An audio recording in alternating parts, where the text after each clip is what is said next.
Dear student, स्वागत है आप सभी का आज की क्लास में। क्लास 12 मैथ्स में आज से हम शुरू करने जा रहे हैं चैप्टर 2 प्रतिलोम त्रिकोणमितीय फलन। इंग्लिश में से कहते हैं इनवर्स ट्रिग्नोमेट्रिक फंक्शन और शॉर्ट में कहते हैं ITF। Inverse trigonometric function. तो बहुत ध्यान से इस चैप्टर को समझिएगा क्योंकि आगे डिफरेंशिएशन और इंटीग्रेशन में भी इनवर्स ट्रिग्नोमेट्रिक फंक्शन का यूज़ होने वाला है। तो आइए शुरू करते हैं। सबसे पहले तो इनवर्स ट्रिग्नोमेट्रिक फंक्शन को समझने के लिए सबसे पहले आपको पता होना चाहिए फंक्शन, फलन क्या होता है। और क्लास 11 में आपने फलन को समझा हुआ है। माना एक समुच्चय है A और एक समुच्चय है B और समुच्चय A से समुच्चय B में एक फंक्शन है, एक फलन है f। तो समुच्चय A से समुच्चय B में जो फलन होता है ये एक विशेष प्रकार का संबंध होता है। ये एक संबंध है जो क्या है, एक विशेष प्रकार का संबंध है और इसकी दो विशेषताएं होती हैं। एक विशेषता ये होती है कि समुच्चय A का हर एक एलिमेंट, इसका हर एक एलिमेंट, कोई भी एलिमेंट नहीं छूटना चाहिए। इसका हर एक एलिमेंट समुच्चय B के एलिमेंट के साथ कनेक्टेड होना चाहिए, समुच्चय B के एलिमेंट के साथ संबंधित होना चाहिए। और दूसरी विशेषता ये होती है कि समुच्चय A का जो हर एक एलिमेंट समुच्चय B के एलिमेंट के साथ संबंधित है, समुच्चय A के हर एक एलिमेंट का समुच्चय B में केवल एक प्रतिबिंब होता है, एक अद्वितीय प्रतिबिंब होता है। तो फलन समुच्चय A से समुच्चय B में एक विशेष प्रकार का संबंध होता है जिसमें समुच्चय A के हर एक एलिमेंट का, प्रत्येक एलिमेंट का समुच्चय B में एक और केवल एक प्रतिबिंब, केवल एक इमेज इसमें होती है। Function from set A to set B is a specific relation. ये स्पेसिफिक रिलेशन है in which each and every element of set A, each element of set A has a unique image in set B। दूसरा आपको पता होना चाहिए inverse trigonometric function को समझने के लिए, एक तो आपको फलन पता होना चाहिए, दूसरा आपको पता होना चाहिए inverse of a function. Inverse of a function, फलन का प्रतिलोम। तो इनवर्स ऑफ अ फंक्शन, फलन का प्रतिलोम समझने के लिए एक एग्जांपल लेते हैं। तो माना एक समुच्चय है A, एक समुच्चय A है और इसके एलिमेंट्स हैं A, B, C और एक दूसरा समुच्चय है B, एक दूसरा सेट है B और इसके एलिमेंट्स हैं 1, 2, 3 और A से B में एक फलन है f। ठीक है, और इस फलन के अंतर्गत A की इमेज है 1, B की इमेज है 2 और C की इमेज है 3। ठीक है, A से B में एक फंक्शन है f और इस फंक्शन के अकॉर्डिंग A की इमेज 1, B की इमेज है 2 और C की इमेज है 3। ठीक है, तो सबसे पहले तो ये जो फंक्शन है ये कैसा फंक्शन है, ये 1-1 फंक्शन है, ये एक फलन है। एक फलन मतलब समुच्चय A के डिफरेंट एलिमेंट्स, भिन्न अवयवों के प्रतिबिंब भिन्न है। A की इमेज 1 है और किसी दूसरे एलिमेंट की इमेज 1 नहीं है, केवल A की इमेज 1 है। B की इमेज 2 है, क्या और किसी एलिमेंट की इमेज 2 है? नहीं, केवल B की इमेज 2 है और C की इमेज 3 है और किसी एलिमेंट की इमेज 3 नहीं है। डिफरेंट एलिमेंट्स की डिफरेंट इमेज है। तो इस तरह के जो फंक्शन होते हैं जिसमें डिफरेंट एलिमेंट्स की डिफरेंट इमेज होती है, भिन्न अवयवों के भिन्न प्रतिबिंब होते हैं, इस तरह के फलन को बोलते हैं एक फलन। 1-to-1 फंक्शन, 1-to-1 नाम से पता लग रहा है, 1-to-1 फंक्शन। ठीक है, दूसरा ये ऑन-टू फंक्शन है। ऑन-टू फंक्शन मीन्स जो ये कोडोमेन है, कोडोमेन के जो सारे एलिमेंट्स हैं, कोडोमेन के सारे एलिमेंट्स डोमेन A के किसी ना किसी एलिमेंट की इमेज है। ठीक है, 1 A की इमेज है, 2 B की इमेज है, 3 C की इमेज है और सेट B में ऐसा कोई भी एलिमेंट नहीं है जो कि डोमेन A के किसी भी एलिमेंट की इमेज नहीं है। यहाँ पे कोई भी एलिमेंट यहाँ पे नहीं छूटा है, सारे के सारे एलिमेंट जो हैं वो सेट A के किसी ना किसी एलिमेंट की इमेज हैं। तो इस तरह का जो फंक्शन होता है इसे कहते हैं ऑन टू फंक्शन, आच्छादी फलन। तो यहाँ पे जो ये f फंक्शन है फ्रॉम a टू b, ये कैसा फंक्शन है? यहाँ पे जो function f a to b function है ये एक की आच्छादी फंक्शन है, 1 1 और ऑन टू फंक्शन है, 1 1 ऑन टू फंक्शन है, ठीक है ना। एक की आच्छादी फलन है, बाइजेक्टिव फंक्शन है, इसे बाइजेक्टिव भी बोलते हैं, ये बाइजेक्टिव फंक्शन है, ठीक है। तो f समूचे a से समूचे b में एक की आच्छादी फलन है, बाइजेक्टिव फंक्शन है। तो जब इस तरह से समूचे a से समूचे b में अगर f कोई एक बाइजेक्टिव फंक्शन है तो समूचे b से समूचे a में एक ऐसा फलन होगा, समूचे b से समूचे b में a में एक ऐसा फलन होगा g, सपोज को g बोल देते हैं, एक ऐसा फलन का अस्तित्व होगा, इस प्रकार होगा कि 1 की इमेज a, 1 की इमेज a, 2 की इमेज ठीक है, 2 की इमेज b और 3 की इमेज c, 3 की इमेज c, ठीक है। बात समझ आई? f समूचे a से समूचे b में एक बाइजेक्टिव फंक्शन है, 1 1 ऑन टू फंक्शन है। तो अगर f a से b में एक की आच्छादी फलन होता है तो b से a में एक ऐसा फलन g इस प्रकार से जरूर होगा कि 1 की इमेज होगी a, 2 की इमेज होगी b और 3 की इमेज होगी c, ठीक है। तो हमने क्या किया यहाँ पे, पहले हम f के अकॉर्डिंग a से 1 पे गए, ठीक है, और फंक्शन g के अकॉर्डिंग जो b से a में 1 से दोबारा वापस a पर आ गए, ठीक है।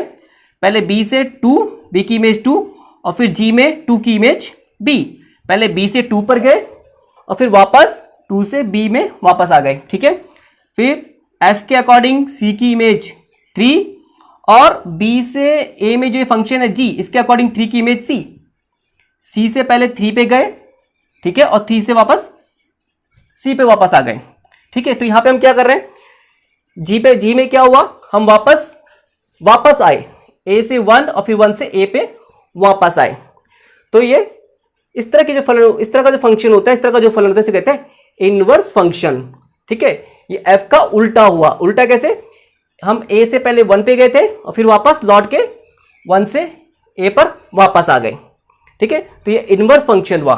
तो यहाँ पे ये जो g फलन है, यहाँ पे जो g फंक्शन है g, ये f का इनवर्स है, ये f का इनवर्स है और इसको इस तरह से लिखा जाता है f इनवर्स, इस तरह से यहाँ पे, ठीक है। जो यहाँ पे g फलन है ये f का प्रतिलोम फलन है और इसको इस तरह से प्रदर्शित किया जाता है f इनवर्स से। तो इस तरह से अगर f समूचे a से समूचे b में एक की आच्छादी फलन है, 1 1 ऑन टू फंक्शन है, मीन्स बाइजेक्टिव फंक्शन है, तो समूचे b से समूचे a में एक ऐसे फलन g का अस्तित्व इस तरह से होगा कि अगर f के अकॉर्डिंग a की इमेज 1 है तो g के अकॉर्डिंग 1 की इमेज a होगी, अगर f के अकॉर्डिंग b की इमेज 2 है तो g के अकॉर्डिंग 2 की इमेज b होगी, और अगर f के अकॉर्डिंग c की इमेज 3 है तो g के अकॉर्डिंग 3 की इमेज c होगी। और ये इस तरह का जो फंक्शन है इसे कहते हैं इनवर्स ऑफ a का प्रतिलोम। अच्छा, यहाँ पे एक महत्वपूर्ण बात है, यहाँ पे जो ये f इनवर्स है, यहाँ पे जो ये f इनवर्स है इसे बहुत ध्यान से समझना, यहाँ पे बच्चे बहुत डाउट करते हैं, इसमें बहुत बच्चों को कन्फ्यूजन होता है। ये जो f इनवर्स है ये यहाँ पे ये पावर नहीं है, ये एक्सपोनेंट में नहीं है, हालांकि इसे पावर में यहाँ पे लिखा है -1, लेकिन ये इस तरह का, इसका मतलब ये नहीं होगा 1/f, ये गलत है, ये रॉन्ग है यहाँ पे, ठीक है। f इनवर्स का मतलब 1/f नहीं होता है, ये f इनवर्स को रिप्रेजेंट करने का तरीका है। यहाँ पे ये पावर की तरह नहीं है, हालांकि इसे यहाँ पे ऊपर लिखा है एक्सपोनेंट की तरह लिखा है, लेकिन ये पावर की तरह नहीं होता है, ठीक है।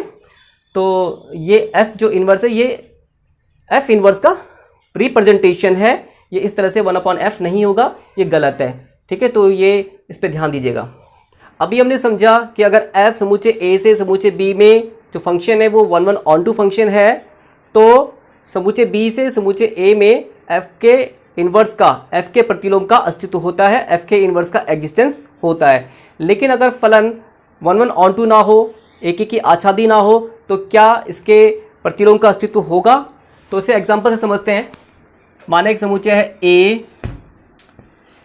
एक समुच्चय A है, इसके एलिमेंट्स है 1 2 3, और एक दूसरा समुच्चय है B, इसके एलिमेंट्स हैं A B C and D। ठीक है, समुच्चय B है, और समुच्चय A से समुच्चय B में एक फलन f को परिभाषित किया गया है, और इस फंक्शन के अकॉर्डिंग 1 की इमेज A है, 2 की इमेज B है, और 3 की इमेज C है।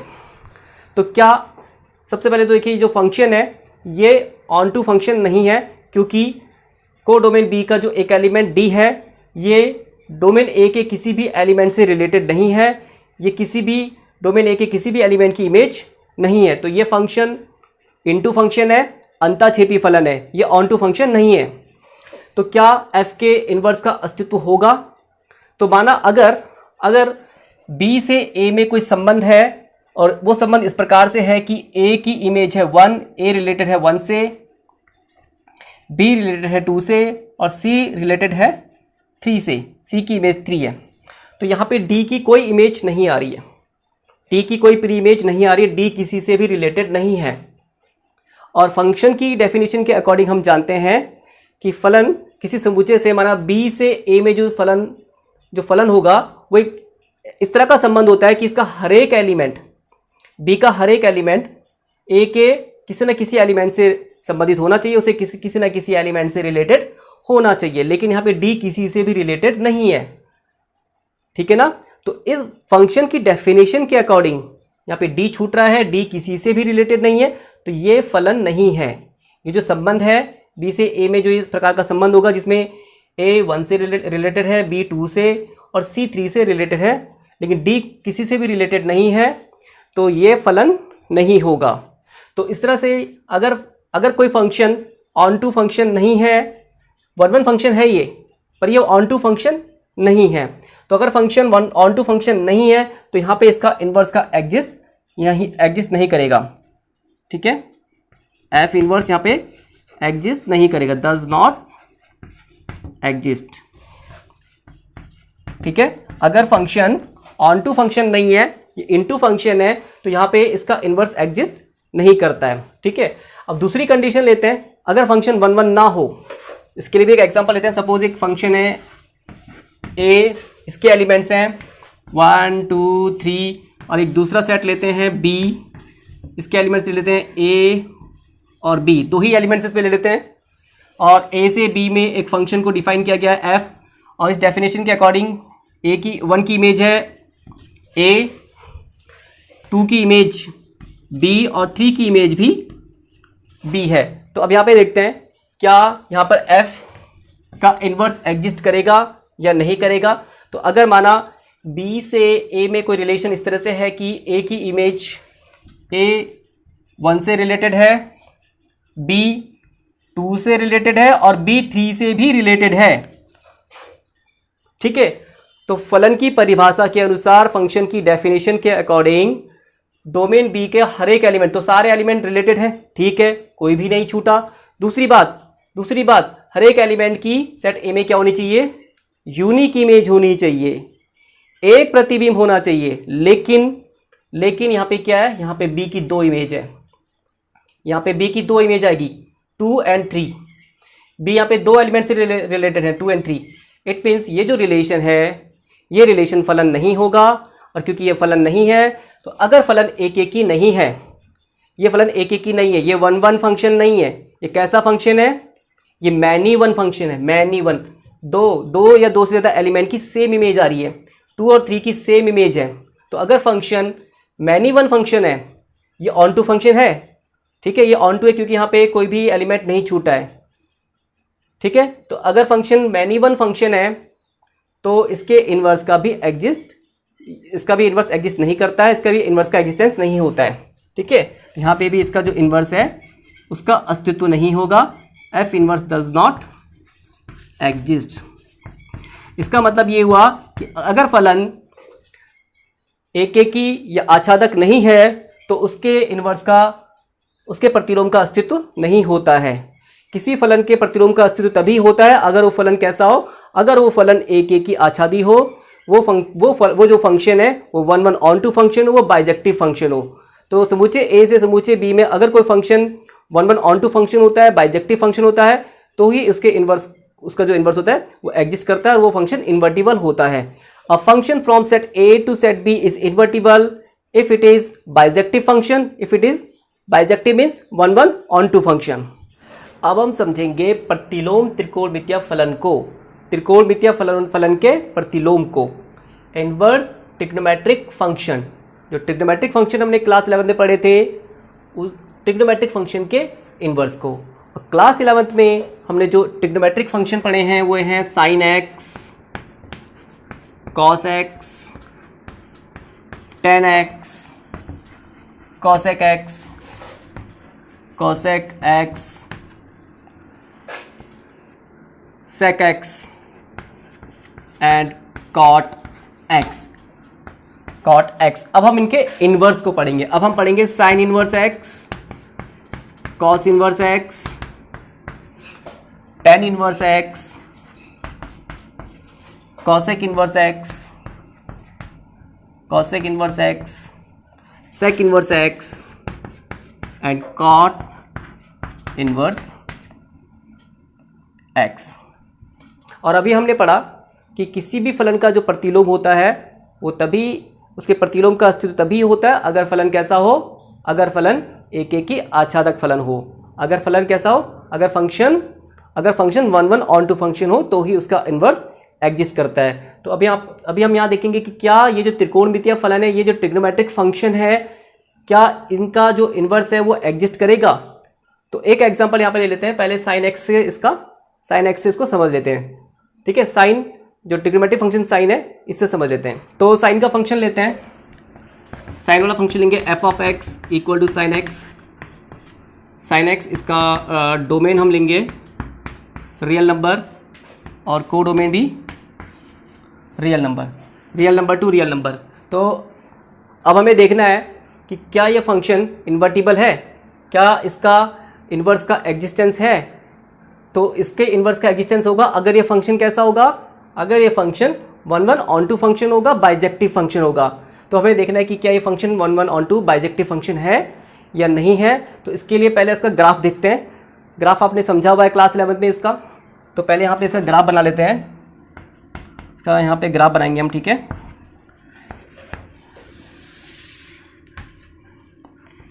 यहाँ पे साइन, किसी भी एंगल के लिए साइन की मैक्सिमम वैल्यू 1 होती है। ठीक है, यहाँ इसकी मैक्सिमम वैल्यू 1 होगी और मिनिमम वैल्यू यहाँ पे होगी -1। ठीक है, तो ये हम जानते हैं साइन 0 की वैल्यू 0 होती है। ठीक है, और 0 डिग्री से जो आगे बढ़ेंगे तो साइन की वैल्यू बढ़ेगी और साइन 90 पे इसकी वैल्यू 1 हो जाती है। साइन 90 पे वैल्यू इसकी 1 हो जाएगी यहाँ पे। ठीक है, और 90 के बाद अब इसकी वैल्यू यहाँ घटेगी, अब ये वैल्यू इसकी डिक्रीज होगी। ठीक है, और ये आ गया 180 डिग्री, यहाँ पे 0, यहाँ पे 90 डिग्री, π/2 और 180 डिग्री पे इसकी वैल्यू फिर से 0 हो जाएगी। ठीक है, अब 180 डिग्री से आगे बढ़ेंगे तो फिर इसकी वैल्यू ये नीचे नेगेटिव डायरेक्शन में डिक्रीज होगी और मिनिमम वैल्यू इसकी हो जाएगी यहाँ पे -1। ठीक है, -1 होगी यहाँ पे 3π/2 पे। अब इसकी वैल्यू ऊपर की ओर बढ़ेगी, अब वैल्यू इसके यहाँ ऊपर की तरफ बढ़ेगी। ठीक है, ये 2π आ गया, 2π पे 0 हो गई और इसी तरह से ये ऐसे चलेगा। ठीक है, और ऐसे यहाँ पे भी चलेगा नेगेटिव डायरेक्शन में। तो ये 0 है, यहाँ पे π/2 90 डिग्री, पाई 180 डिग्री, 3π/2 270 डिग्री, 2π यहाँ पे हो जाएगा 5π/2 और ये 3π। ठीक है, तो ये साइन का ग्राफ है। यहाँ पे ये -π/2 -π/2 -π -3π/2 और -2 पाई। तो अब आप ये साइन का ग्राफ देखिए और इसके ग्राफ को देख के बताइए, ये जो कोडोमेन इसका यहाँ पे हमने सेट ऑफ रियल नंबर लिया है, तो क्या इस कोडोमेन के लिए ये फंक्शन ऑन टू फंक्शन है या नहीं है, आच्छादी फलन है या नहीं है। ऑन टू मीन्स कोडोमेन का कोई भी एलिमेंट नहीं छूटना चाहिए, इसके सारे के सारे एलिमेंट इमेज होने चाहिए डोमेन आर के किसी न किसी एलिमेंट की। ठीक है, तो अभी यहाँ इस ग्राफ में देख के हम बता सकते हैं कि साइन की जो मैक्सिमम वैल्यू है वो मैक्सिमम वैल्यू +1 होती है और मिनिमम वैल्यू -1। ठीक है, साइन की जो किसी भी एंगल के लिए मैक्सिमम वैल्यू +1 और मिनिमम वैल्यू -1। 1 से साइन की वैल्यू 1 से बड़ी नहीं होगी और -1 से छोटी नहीं होगी। मीन्स साइन की जो वैल्यू होगी, साइन की वैल्यू -1 से लेके +1 तक होगी। ठीक है ना, साइन की जो वैल्यू होती है वो -1 से लेके +1 तक होगी, इस रेंज के लिए होगी। और ये रेंज यहाँ पे क्लोज इंटरवल की फॉर्म में लिखा है, बंद अंतराल। ठीक है ना, इट मीन्स इस कोडोमेन के लिए, ये जो कोडोमेन है इस कोडोमेन के लिए ये फलन आच्छादक नहीं है, ऑन टू फंक्शन नहीं है। दूसरा यहाँ पे देख के बताइए कि क्या ये जो साइन का जो फंक्शन है, साइन का जो फलन है, क्या ये एक ही फलन है, क्या ये 1-1 फंक्शन है। 1-1 मीन्स डिफरेंट एलिमेंट्स की डिफरेंट इमेज, मीन्स एक्स की डिफरेंट एक्स की वैल्यू के लिए वाई की वैल्यू भी डिफरेंट आनी चाहिए। तो क्या ऐसा है, ग्राफ देख के बताइए जरा। यहाँ पे देखिए स्ट्रेट लाइन ड्रॉ कर रहा हूँ यहाँ पे। अगर यहाँ पे हम स्ट्रेट लाइन ड्रॉ करें इस तरह से यहाँ पे स्ट्रेट लाइन ड्रॉ करें यहाँ पे, तो स्ट्रेट लाइन ड्रॉ करेंगे तो यहाँ पे हम देख सकते हैं यहाँ पे ये सपोज यहाँ पे ये x1 है, यहाँ पे ये x2 है, सपोज यहाँ पे ये x3 है x की वैल्यू, और सपोज यहाँ पे ये x4 है। ठीक है ना, तो यहाँ पे देखिए x1 पे y की वैल्यू, x2 पे y की वैल्यू, x3 पे y की वैल्यू और x4 पे y की वैल्यू। सपोज यहाँ पे ये वैल्यू है y1। ठीक है, तो x1 पे भी y1 वैल्यू आ रही है, x2 पे भी वैल्यू y1 आ रही है, x3 पे भी वैल्यू y1 आ रही है और x4 पे वैल्यू y1 आ रही है। इसका मतलब ये फंक्शन मैनी वन फंक्शन है, ये बहु एक फलन है, ये 1-1 फंक्शन नहीं है, क्योंकि डिफरेंट एक्स के लिए y की सेम वैल्यू आ रही है। डिफरेंट एक्स के लिए अगर डिफरेंट y की डिफरेंट वैल्यू होती, भिन्न x के अलग अलग मान के लिए y के अलग अलग मान होते, तो ये एक ही फलन होता। लेकिन यहाँ पे अलग अलग x के लिए y के मान सेम आ रहे हैं। x1 के लिए y1 का, x1 के लिए भी y1, x2 के लिए भी y1, x3 के लिए भी y1, x4 के लिए भी y1। तो ये मैनी वन फंक्शन है, ये बहु एक फलन है। ठीक है, एक और तरीके से समझते हैं। यहाँ पे देखिए साइन 0 की वैल्यू 0 है। अगर मैं कहता हूँ sine x equal to 0, sine x equal to 0, तो x के किन मानों के लिए, किन कोणों के लिए, किन एंगल्स के लिए साइन का मान यहाँ पे 0 है। ठीक है, x के किन मानों के लिए 0 है, तो एक तो x बराबर 0 के लिए साइन 0 का मान 0 है। ठीक है ना, और यहाँ पे देखिए यहाँ पे भी साइन का मान 0 आएगा, यहाँ पे का मतलब पाई में 0 के लिए भी साइन का मान 0, पाई के लिए भी साइन का मान 0, फिर साइन का मान 0 फिर कहां पर आ रहा है, यहां पे आ रहा है, कहां पर 2 पाई, साइन 2 पाई की वैल्यू भी 0 होती है, यहां पे भी साइन की वैल्यू 0 है, 3 पाई की वैल्यू भी 0 होगी, इसी तरह से आगे 4 पाई 5 पाई। ठीक है, और यहां भी देखो यहां पे भी साइन की वैल्यू 0 है, -पाई, यहां पर भी साइन की वैल्यू 0 है, -2 पाई। ठीक है ना, तो इस तरह से इन सभी एंगल्स के लिए साइन की वैल्यू 0 है, x के इन सभी मानों के लिए साइन की वैल्यू 0 है। तो इसका मतलब ये कैसा फलन है, ये मैनी वन फंक्शन है। इसको मैपिंग से भी समझ सकते हैं, मैपिंग से बता देता हूं आपको, कई सारे बच्चे मैपिंग से समझते हैं।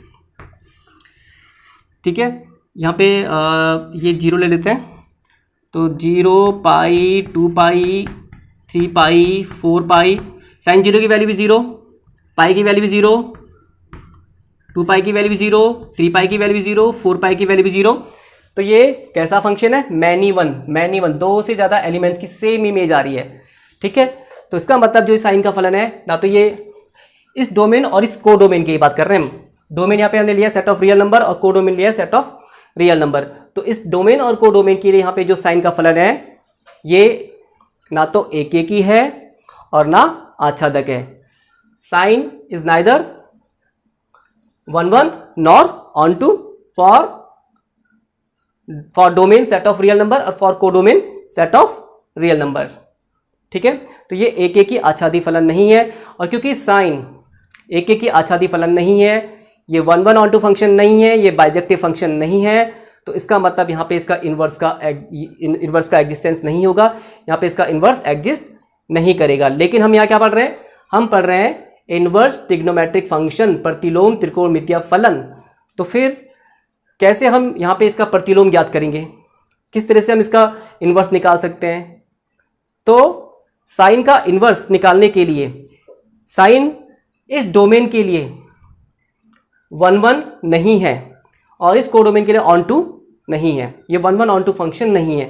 तो इसे इसका इन्वर्स निकालने के लिए, इसे इन्वर्टिबल बनाने के लिए क्या करना होगा, इसे हमें 1 1 ऑन टू बनाना पड़ेगा।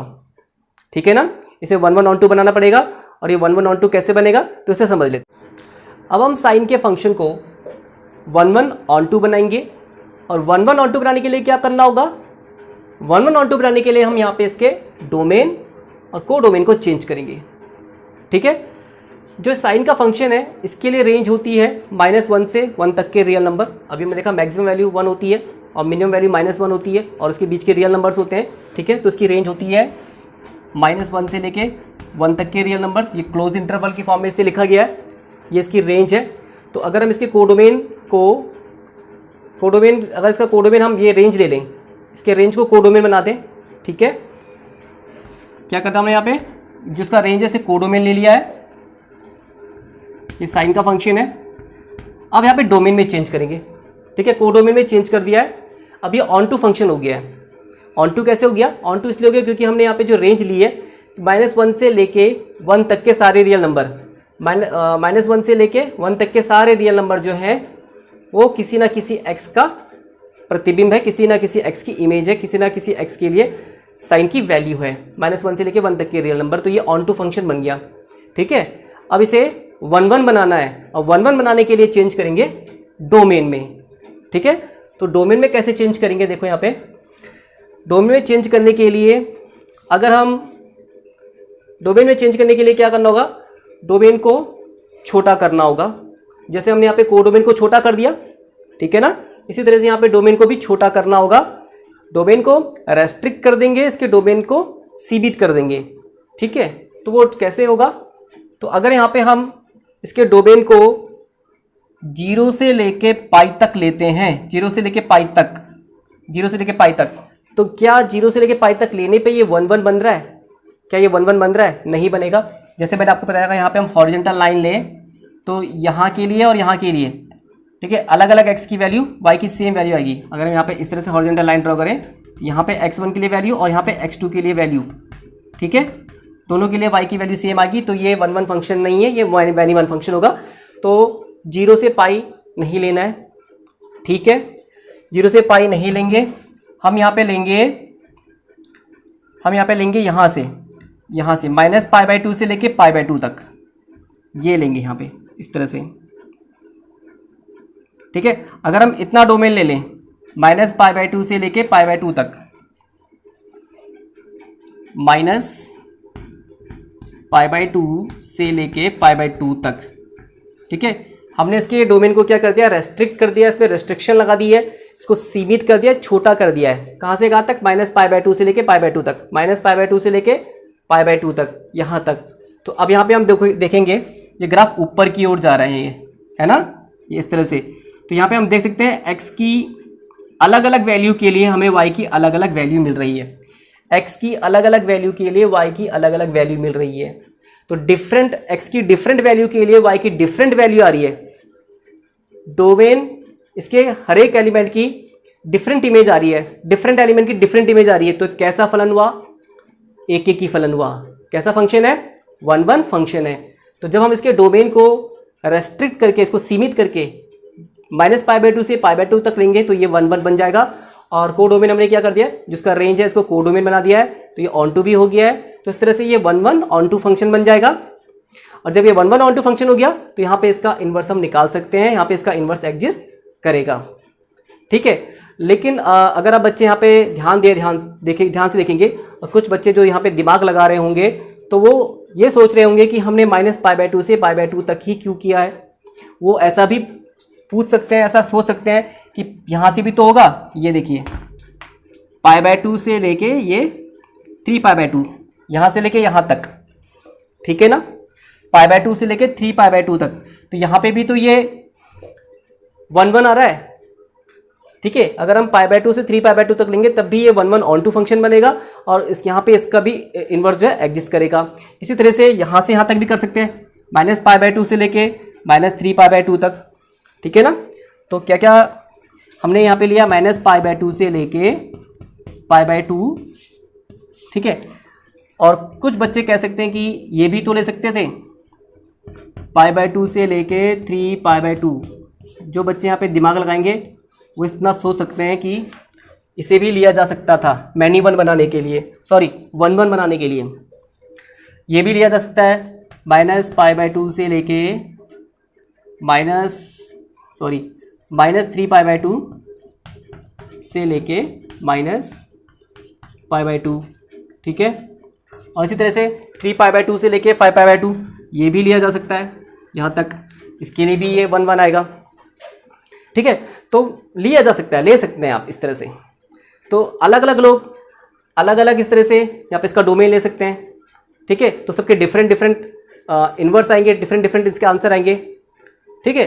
तो अगर यूनिफॉर्मिटी के लिए, ठीक है, तो यहाँ पे यूनिफॉर्मिटी के लिए स्टैंडर्ड बना दिया गया है। और स्टैंडर्ड ये कि हम यहाँ पर वो रेंज लेंगे जो 0 के पास है, जो 0 के आसपास है, ठीक है। तो यहाँ से लेंगे। अब वैसे भी ये यहाँ से हम मान सकते हैं, यहाँ से ग्राफ स्टार्ट हो रहा है, ये ग्राफ स्टार्टिंग, वैसे इसका कोई स्टार्टिंग है नहीं, लेकिन यहाँ पे 0 को लेंगे तो जो 0 को वो रेंज लेंगे जहाँ पे 0 भी इंक्लूड है, ठीक है। जहाँ पे 0 इंक्लूड है वो वाला रेंज हम लेंगे, उसे स्टैंडर्ड बना दिया है। और वो रेंज यहाँ से यहाँ तक है, -π/2 से लेके π/2 तक, ठीक है। तो इस तरह से ये डिफरेंट इंटरवल लिए जा सकते हैं और इन डिफरेंट इंटरवल के लिए ये 1 फंक्शन होगा, ऑन टू फंक्शन होगा और इसका इन्वर्स एग्जिस्ट करेगा। तो इस तरह से इनफाइनाइट इसके इंटरवल्स हो सकते हैं और इनफाइनाइट तरीके से इसके इन्वर्स निकाले जा सकते हैं, ठीक है। लेकिन यहाँ पे यूनिफॉर्मिटी के लिए एक स्टैंडर्ड बना दिया गया है। तो यहाँ पे कौन सा वाला इंटरवल लेंगे, यहाँ पे हम वो इंटरवल लेंगे जो 0 के पास है, जहाँ पे 0 इंक्लूड है, मीन्स -π/2 से लेके π/2 तक।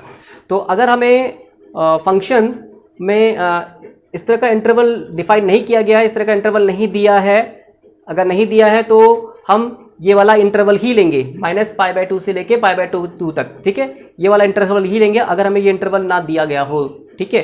तो अब ये जो फंक्शन है ये 1 ऑन टू फंक्शन है और क्योंकि ये 1 ऑन टू फंक्शन है तो इसका इन्वर्स एग्जिस्ट करेगा। और जब इसका इन्वर्स एग्जिस्ट करेगा साइन इन्वर्स, अब यहाँ पे इसका इन्वर्स एग्जिस्ट करेगा साइन इन्वर्स, ठीक है। इसका इन्वर्स एग्जिस्ट करेगा तो जो यहाँ पे कोडोमेन है ये डोमेन बन जाएगा -1 से 1, ठीक है। और ये रेंज हो जाएगा, यहाँ पे इसका रेंज आएगा -π/2 से लेके π/2 और ये इसका कोडोमेन बन जाएगा, ठीक है। तो ये वाला जो रेंज है, मैंने जैसा भी बताया कि हमें अगर रेंज गिवन ना हो तो हम ये वाला रेंज लेंगे, ठीक है। इस रेंज को कंसिडर करेंगे और ये जो रेंज है इसे कहते हैं principal value range, principal value range, ठीक है। मुख्य मान शाखा,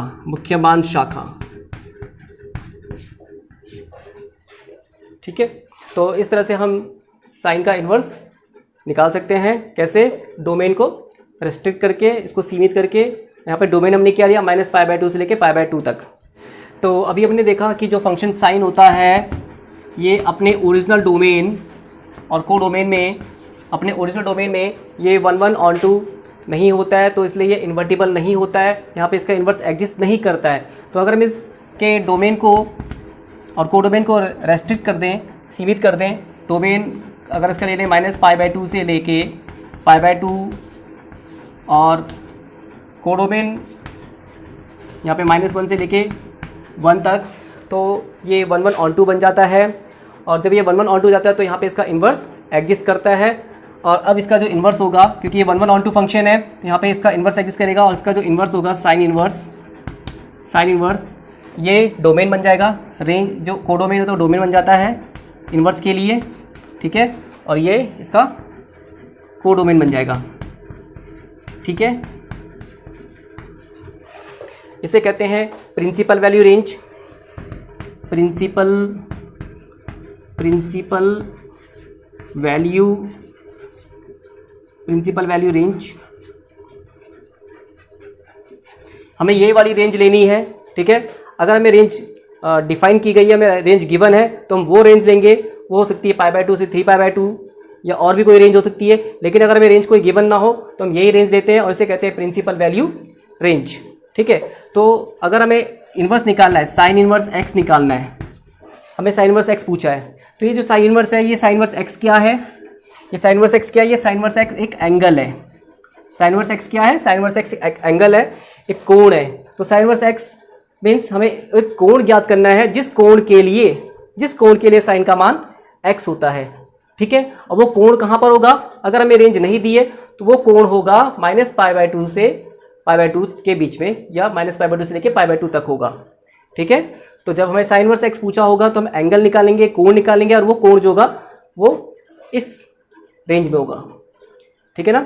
तो इसी तरह से जो अन्य त्रिकोणमितीय फलन है, जो दूसरे ट्रिग्नोमेट्रिक फंक्शंस हैं, वो भी अपने ओरिजिनल डोमेन में 1 1 नहीं होते हैं और इसलिए वहाँ पे उनका इन्वर्स एग्जिस्ट नहीं करता है। तो इन्वर्स के लिए क्या करेंगे? उसके डोमेन को रेस्ट्रिक्ट करेंगे, डोमेन को सीमित करेंगे, और फिर तब उसका वहाँ पर इन्वर्स आप उसका इन्वर्स फाइंड कर सकते हैं। तो इसी तरह से जो बाकी जो ट्रिग्नोमेट्रिक फंक्शंस हैं, उनका भी जो इन्वर्स है वो आप अपने आप से समझ जाएंगे। यहाँ पे मैंने आपको बता दिया कि किस तरह से साइन का इन्वर्स हम निकाल सकते हैं। तो इसी तरह से जो बाकी अदर्स ट्रिग्नोमेट्रिक फंक्शन है उसका भी इन्वर्स आप अपने आप देख सकते हैं। यहाँ पे मैंने आपको गाइड कर दिया है, तो बाकी आप अपना आप कर सकते हैं। ये यहाँ पर सभी जो इन्वर्स ट्रिग्नोमेट्रिक फंक्शन है उनके लिए यहाँ पे प्रिंसिपल वैल्यू रेंज है। साइन इन्वर्स के लिए अभी आपने डिस्कस किया। इसी तरह से जो बाकी अदर इन्वर्स ट्रिग्नोमेट्रिक फंक्शन है इसे भी आप अपने आप से समझ लेंगे, ठीक है। साइन इन्वर्स x के लिए जो वैल्यू आएगी वो -π/2 से π/2 तक आएगी, ठीक है। और कॉस इन्वर्स x जो कि एंगल होता है, इसकी जो वैल्यू आएगी वो 0 से π तक का आएगी, ठीक है। कॉस सेक इन्वर्स x के लिए जो वैल्यू आएगी वो -π/2 से लेके π/2 तक आएगी, लेकिन इस पर 0 को छोड़ देंगे। और 0 को क्यों छोड़ेंगे? क्योंकि आप जानते हैं कॉसेक 0 जो होता है वो नॉट डिफाइंड होता है, इसलिए यहाँ पे 0 को छोड़ दिया गया है, ठीक है। सेक इन्वर्स x के लिए जो वैल्यू आएगी वो 0 से π तक तक आएगी, और इसमें π/2 को छोड़ देंगे। π/2 को क्यों छोड़ेंगे? क्योंकि सेक π/2 के लिए वैल्यू नॉट डिफाइंड होती है, सेक π/2 नॉट डिफाइंड होता है। tan इन्वर्स x के लिए वैल्यू जाएगी -π/2 और π/2 के बीच में आएगी, ठीक है, बीच में आएगी। इसमें -π/2 से लेके π/2 तक नहीं, क्योंकि tan π/2 या tan -π/2 की जो वैल्यू होती है वो नॉट डिफाइंड होती है, इसलिए -π/2 π/2 को छोड़ देंगे और उसके बीच के रियल नंबर कोई भी इसके बीच में tan इन्वर्स x की वैल्यू आएगी, ठीक है। और ये लास्ट है कॉट इन्वर्स x के लिए जो प्रिंसिपल वैल्यू रेंज है वो 0 और π के बीच के रियल नंबर्स हैं। ओपन इंटरवल है, ये खुला अंतराल, ठीक है। और इसमें भी क्योंकि cot 0 cot pi not defined होता है, इसलिए 0 और π को इंक्लूड नहीं किया गया है। 0 और π के बीच का कोई भी रियल नंबर कॉटेक इन्वर्स x की वैल्यू होगी, ठीक है। तो ये सारे जो प्रिंसिपल वैल्यू रेंज है सभी इन्वर्स ट्रिग्नोमेट्रिक फंक्शन के लिए आपको ये याद रखना है, ठीक है। तो आइए शुरू करते हैं एक्सरसाइज 2.1। आज हम 2 ही क्वेश्चन को डिस्कस कर पाएंगे क्योंकि वीडियो काफ़ी लंबा हो चुका है। Find the principal value of these inverse trigonometric function, ठीक है। इनका मुख्य मान ज्ञात करना है। तो उसका ये पहला क्वेश्चन बताता हूँ। यहाँ पे हमें इसका मान निकालना है साइन इन्वर्स -1/2। तो मान लेते हैं माना जैसे कि मैंने अभी आपको बताया था, ये जो इन्वर्स ट्रिग्नोमेट्रिक फंक्शन है क्या होता है? ये एंगल होता है, ये कोण होता है। तो इसे कोण मान लेते हैं। माना इसका जो मान है वो कोई कोण थीटा है, ठीक है। इसे थीटा सपोज कर दिया हमने, ठीक है ना।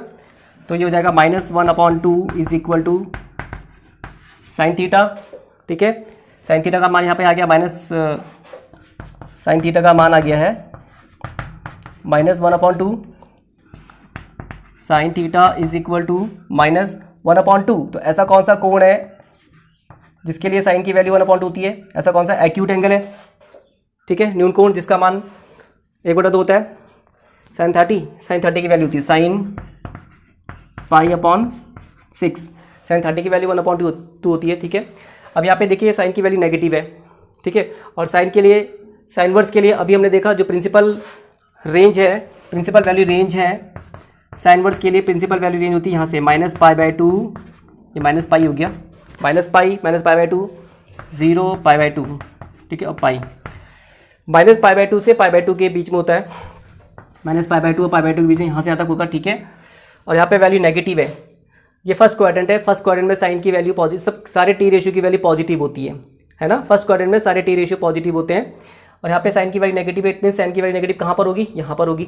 ये कौन सा क्वाड्रेंट है? फोर्थ क्वाड्रेंट है। और फोर्थ क्वाड्रेंट में एंगल को ऐसे लिखेंगे, sine theta is equal to sine, ठीक है, एंगल कहाँ पर होगा? यहाँ पर, फोर्थ क्वाड्रेंट में। क्यों यहाँ पे क्यों होगा? क्योंकि यहाँ पे साइन की वैल्यू नेगेटिव है, और साइन इनवर्स के लिए रेंज है -π/2 से लेके π/2 तक, यहाँ से लेके यहाँ तक। तो यहाँ पे तो पॉजिटिव होगा, यहाँ पे नेगेटिव हो नहीं सकता, तो नेगेटिव कहाँ पर होगा? यहाँ पर होगा। और फोर्थ क्वाड्रेंट में एंगल होता है माइनस, ऐसे लिखते हैं फोर्थ क्वाड्रेंट में 0 - थीटा मीन्स -थीटा। ठीक है, hence theta is equal to -π/6। तो ये थीटा की वैल्यू आ गई है, और ये थीटा हमने इसके लिए सपोज किया था, sine inverse -1/2 is equal to -π/6। ठीक है, ये इसका आंसर आ गया।